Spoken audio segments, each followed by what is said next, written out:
गौतम बुद्ध अपने शिष्यों को प्रतिदिन प्रवचन दिया करते थे। दूर दूर से लोग उनका प्रवचन सुनने आया करते थे। गौतम बुद्ध लोगों को काम, मोह, लोभ, ईर्ष्या, अहंकार से स्वयं को दूर रखकर नम्रता, सादगी, सरलता से जीवन जीने की शिक्षा दिया करते थे। एक व्यक्ति प्रतिदिन गौतम बुद्ध का प्रवचन सुनने आया करता था। वह बड़े ध्यान पूर्वक बुद्ध के कहे हर शब्दों को सुना करता और प्रवचन समाप्त होने पर लौट जाता। लगभग 1 माह तक वह अनवरत महात्मा बुद्ध का प्रवचन सुनने आता रहा। एक दिन प्रवचन समाप्त होने के बाद भी वह रुका रहा। सबके चले जाने के बाद वह बुद्ध के पास गया और बोला, यथागत, मुझे आपसे कुछ पूछना है। पूछो, बुद्ध ने कहा। यथागत, मैं 1 माह से रोज आपके उपदेशों को बड़े ध्यान से सुन रहा हूँ। आपकी कही हर बात मुझे याद है, किंतु मेरे जीवन में उनका कोई प्रभाव नहीं पड़ रहा। मैं सोचने लगा हूँ कि क्या मुझ में कोई कमी है जो वे बातें मुझ पर प्रभावहीन हैं। बुद्ध ने पूछा, बंधु, तुम कहाँ रहते हो? व्यक्ति ने उत्तर दिया, श्रावस्ती में। श्रावस्ती यहाँ से कितनी दूर है? व्यक्ति ने दूरी बताई। तो बुद्ध ने पूछा, तुम श्रावस्ती से यहाँ कैसे आते हो? कभी पैदल, कभी घोड़ा गाड़ी से, कभी बैलगाड़ी से। अच्छा, ये बताओ कि क्या तुम यहाँ बैठे बैठे श्रावस्ती पहुँच जाओगे? ये कैसे संभव है गुरुदेव? यहाँ बैठे बैठे भला मैं श्रावस्ती कैसे पहुँच सकता हूँ?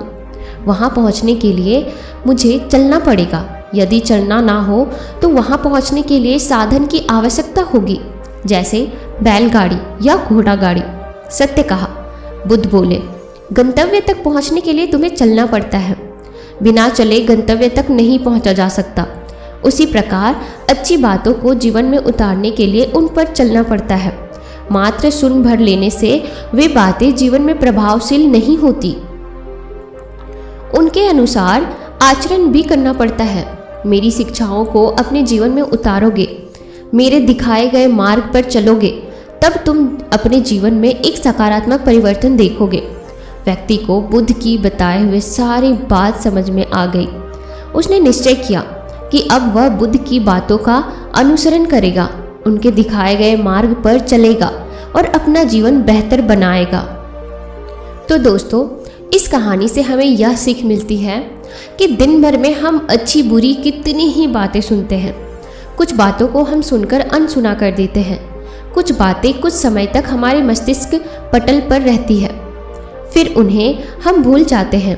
कुछ बातें यादों के रूप में हमारे अवचेतन में संरक्षित हो जाती है, किंतु वे बातें जिनका हम अनुसरण करते हैं, जिन पर चलना शुरू कर देते हैं, वही हमारे जीवन को प्रभावशाली बनाती है। वे धीरे धीरे हमारी आदतों में ढल जाती है और अंततः हमारे स्वभाव में सम्मिलित होकर हमारे व्यक्तित्व का अंग बन जाती है। यदि आप अपने जीवन में सकारात्मक परिवर्तन लाना चाहते हैं तो अच्छी बातों को मात्र सुने नहीं, उन पर चले भी। ध्यान देने योग्य बात यहाँ ये भी है कि जिन बातों पर हम चलने लगते हैं वही अंततः हमारे जीवन को चलाने लगती है। अतः अपने जीवन को श्रेष्ठकर बनाना चाहते हैं तो किसी भी बात को जीवन में उतारने के पहले बुद्धि रूपी तराजू में अवश्य तौलें और उन्हीं बातों को अपने जीवन में उतारें जो आपके जीवन में सकारात्मक परिवर्तन लाए और आपके जीवन को बेहतर बनाए। तो दोस्तों, मैं उम्मीद करती हूँ कि यह कहानी आपको पसंद आई होगी और इस कहानी से आपको बहुत सारे लाइफ लेसन्स मिले होंगे। अगर आप मेरे चैनल पे न्यू है तो आप हमसे जुड़ने के लिए मेरे चैनल को अभी सब्सक्राइब जरूर कीजिएगा, ताकि आप आगे भी इसी तरह की मोटिवेशनल कहानियाँ सुन सके। मिलते हैं नेक्स्ट वीडियो में, तब तक के लिए आप अपना ख्याल रखो।